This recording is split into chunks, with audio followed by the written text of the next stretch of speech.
Минут 5 решалась, чтобы достать эту гребаную камеру.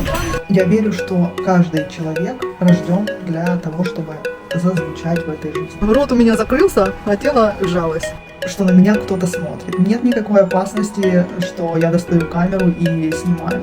Только через доставание этой гребаной камеры, только через съемку на людях можно эту всю историю преодолеть.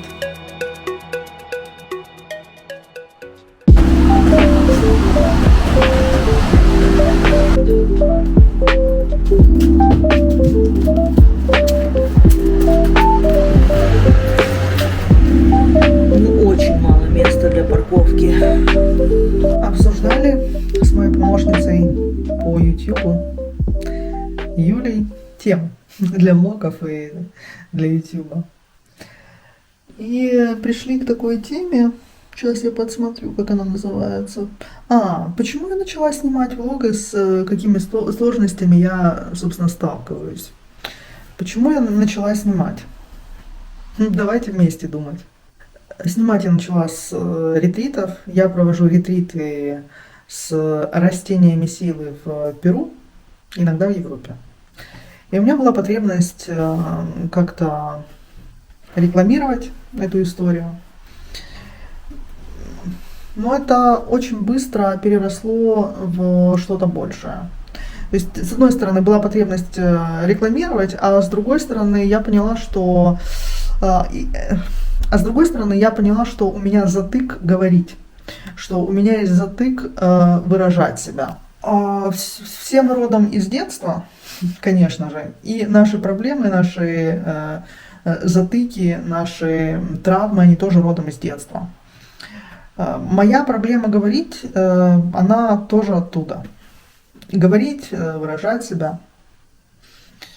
В одной из своих церемоний, вот когда я проходила церемонии с растениями силы, я не помню, что это было, я увидела фрагмент такой из детства, из своей жизни. Я о нем не помнила до этого момента. Когда мама мне говорит с такой очень большой злостью и агрессией, а я маленькая девочка, и я что-то говорю, и она мне отвечает такая: «Заткнись, я тебе сказала». Вот что я увидела. И это был как ответ на вопрос или на мою проблему с самовыражением и говорением. У меня сложилось такое чувство или переживание, что зачем мне вообще говорить, если мое мнение никому не важно. То есть кому вообще интересно, что я думаю. Вот. Ну, я с этим переживанием жила. Иногда, наверное, оно до сих пор присутствует. Но я уверена, что я сильно продвинулась. Вот по сравнению с тем, какая я была раньше и какая сейчас, это два разных человека. То есть я преуспела. Однозначно съемка видео и ведение YouTube, влога поспособствовали этому. То есть это было скорее осознанное решение. И мне очень сложно было начинать.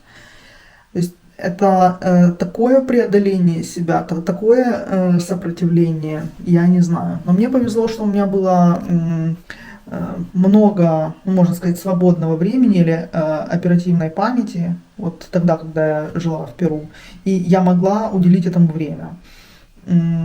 И каким-то образом я начала снимать. Я уверена, что это произошло не без помощи айаваски или ретритов, которые я проходила, потому что я возила людей в джунгли, и в некоторых церемониях я сама могла немножко припевать. Ну, то есть не погружаться глубоко в процессы. Ну и в общем, это помогало. Потом как-то получилось, что я забила на канал. Ну, не забила, а там была череда событий, которые привели к тому, что я перестала снимать. Но желание научиться говорить, тут даже не про научиться говорить, а про чувствовать себя свободно, говорящей и выражающей свое мнение и делящейся собой. То есть речь шла о преодолении собственных ограничений. Я не скажу, что они преодолены на сегодняшний день, но я сильно продвинулась, я повторюсь. И этому поспособствовал YouTube. Недавно я услышала мнение Джордан Питерсон, если я правильно помню. Это известный психотерапевт, по-моему, канадский. Мне очень срезонировало то, что он говорит, а именно, он говорит, сосредоточьтесь на одной проблеме в своей жизни, решите ее и как бы поделитесь своим решением с миром. Это меня заставило снова вспомнить. Но он говорил это... То есть вот эта проблема, это твоя собственная проблема, то есть от чего ты страдаешь. Грубо говоря, он говорил, приведи свою жизнь в порядок. То есть твои задачи начинаются с твоей жизни, с твоей проблемы. И это перекликается еще с моим видением пути или вот когда человек становится типа на свой путь. Что такое вот этот свой путь? Когда ты в первую очередь приводишь свою жизнь в порядок. То есть у тебя есть какие-то вещи, которые тебя в жизни беспокоят. Вот на моем примере это что? Ой, много было всего. Ну и я решала. На сейчас это... Вот я подошла максимально близко к вопросу самовыражения и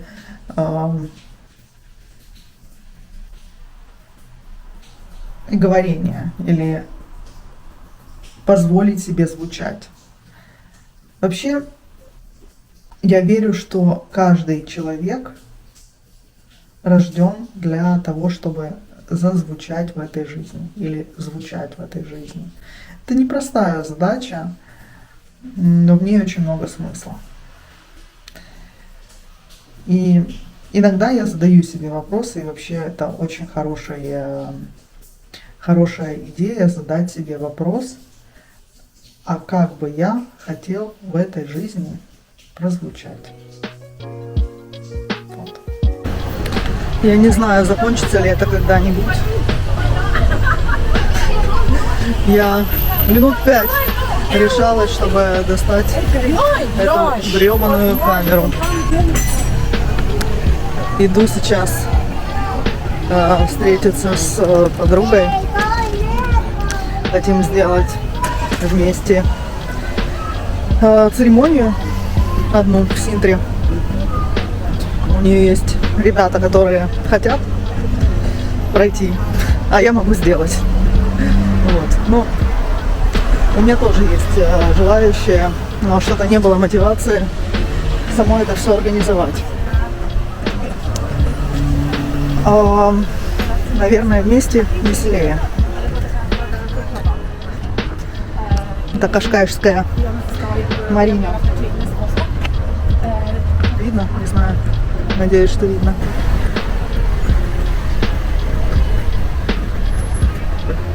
Я надеюсь, что следующей весной у меня будет возможность сделать курсы по сейлингу. Я когда-то уже делала, но не закончила. По-моему, я уехала тогда в Перу или еще куда-то. Вот. А здесь они делают курсы, ну, в общем, каждый квартал, что ли. Ну, как-то так. Люблю это место. Кашкайш в целом. Он такой, как old money запах. Такие очень все красивое, вылизанное, брусчаточка везде. Все такие вежливые, нарядные, яхточки, пальмочки, кусочек истории, это форт какой-то. Я на самом деле еще вообще очень мало исследовала и видела. Это тот случай, знаете, когда... В общем, тот случай, когда ты переезжаешь в страну и резко она как теряет интерес для тебя. Ну, на самом деле не теряет, а ты или я начинаю решать какие-то вопросы, все резко нужно делать, с чем-то разбираться. Вот. Поэтому, возможно, сейчас проговорила. осмыслила это, и, возможно, завтра я пойду что-нибудь сделаю интересное. Может быть, здесь, кстати, сами португальцы называют этот город лучшим местом для жизни в Португалии. Ну а сейчас здесь очень много нас, в смысле русских, украинцев, бывших выходцев из стран СНГ.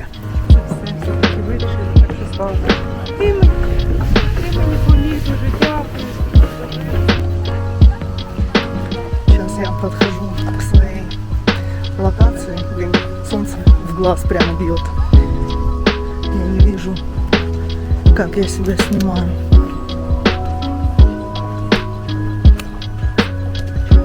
Сейчас.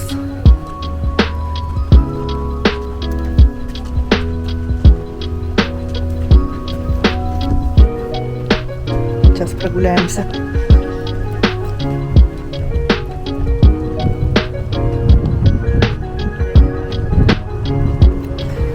Маша предложила поснимать меня для Reels или для чего-то. И вот мы стоим в этой супер космической локации, и рот у меня закрылся, а тело сжалось. Вот на эту камеру я уже как-то научилась болтать и себя принимать. А вот когда кто-то предлагает, все еще страшно. Но вот сейчас мы что-нибудь сделаем.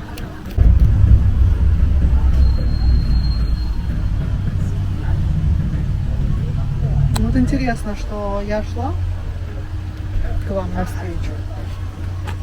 И вот, как ты говоришь, пробовала чувствовать, ну не пробовала, а чувствовала уверенность. Вот так вот. Шла размеренно. Меня достаточно. Вот когда мы начали говорить про съемку, все вот так вот сжалось. И, блин, такое прям не очень состояние. А какое бы ты хотела, чтобы было состояние? Какое? Достаточности. Как оно проживается в теле у тебя? Это же знакомое состояние? Конечно. Вот так. Я сейчас учусь на нейрокоучинге, и там нам рассказывают, что мы можем сами ходить в это состояние. Можем, да. Поэтому Но для этого нужно замечать текущее состояние. В том состоянии, в котором ты сейчас, реакцию тела. Кстати, после айваски вот эта реакция тела, ты ее очень хорошо начинаешь осознавать, где там у тебя что нажимается, где разжимается, как ты. В общем, повышается осознанность в теле. Вообще мне вот эта склонность, она возникает, как я себе уже поняла, потому что я себе там какие-то, знаешь, образы налепливаю, наклеиваю, какая должна быть какой-то такой прям особенный. А на самом деле, ну вот я есть та, кто я есть. И очень хочется научиться себя принимать. В полной мере. С вот этой вот темной частью, которую так хочется скрыть от всех и оставить ее только себе. Она в том выживается.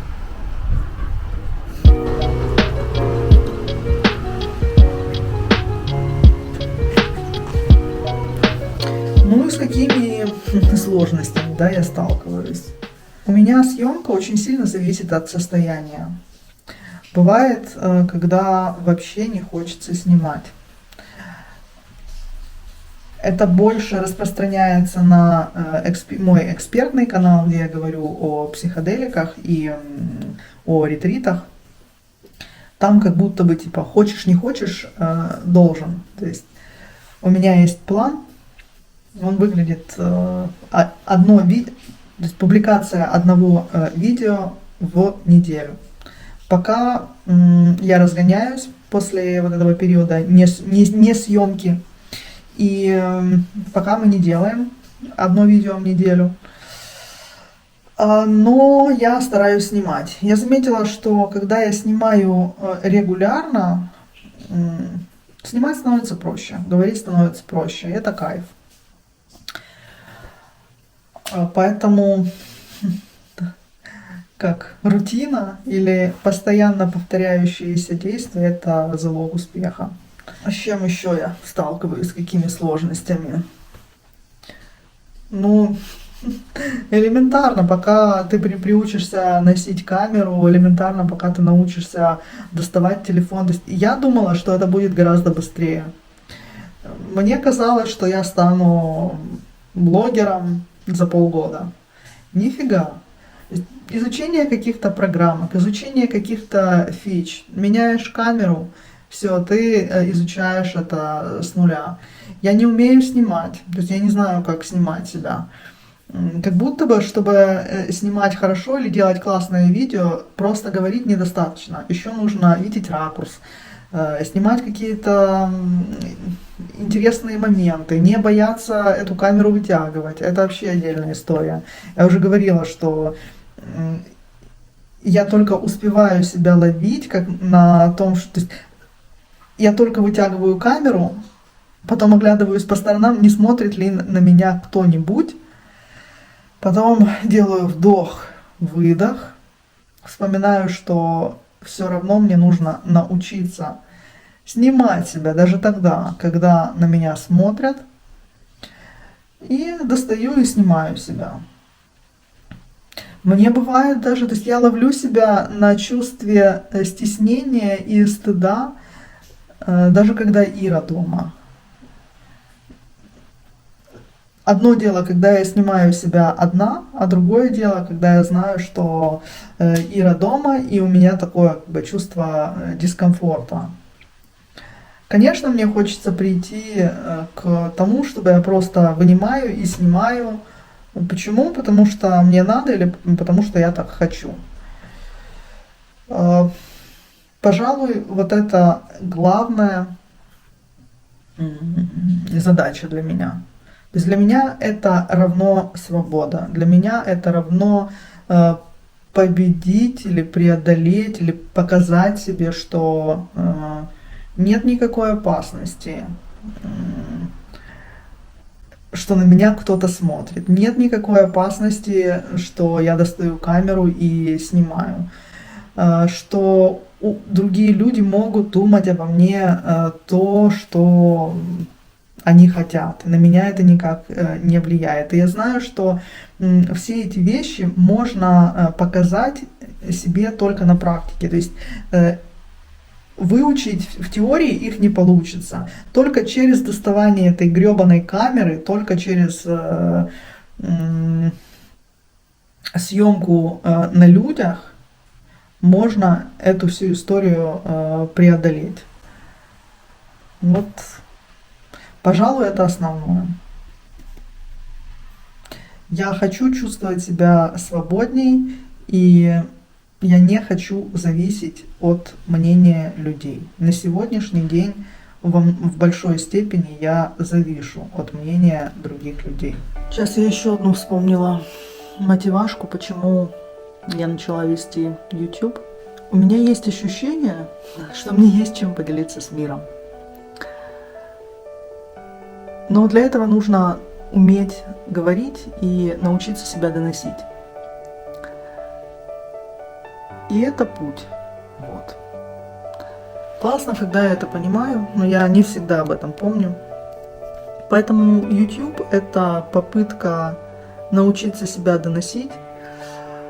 Я сама невероятно люблю какие-то идеи, big ideas, которые помогают мне менять свою жизнь или смотреть на жизнь совершенно под другим углом. И мне бы хотелось вот теми big ideas, которые есть у меня или которые я у кого-то подсматриваю, делиться на своем YouTube. Возможно, они тоже кого-то захватят, эти идеи, или позволят посмотреть на жизнь под другим углом. Также вот этот Джордан Петерсон, не помню, я подсмотрю имя, фамилию этого великолепного, гениального человека, Джордан Питерсон. Он говорит о важности, мне очень понравилось, как он формулирует, но я не уверена, что я воспроизведу за ним. Сейчас попробую. Ты хочешь... То есть он говорит что-то типа того, ты хочешь быть неуверенным и нечетким, и не понимающим, и не знающим, как бы, ну, таким тюфяком, либо ты хочешь быть уверенным, профессиональным и, может быть, он даже использует слово агрессивным, то есть умеющим себя защищать. И под умением себя защищать он подразумевает умение говорить, умение отстаивать свое мнение, пояснять себя, аргументированно говорить и выдавать свои доводы. Я бы хотела так уметь. Я понимаю, что я не там. В общем, хотела бы так уметь.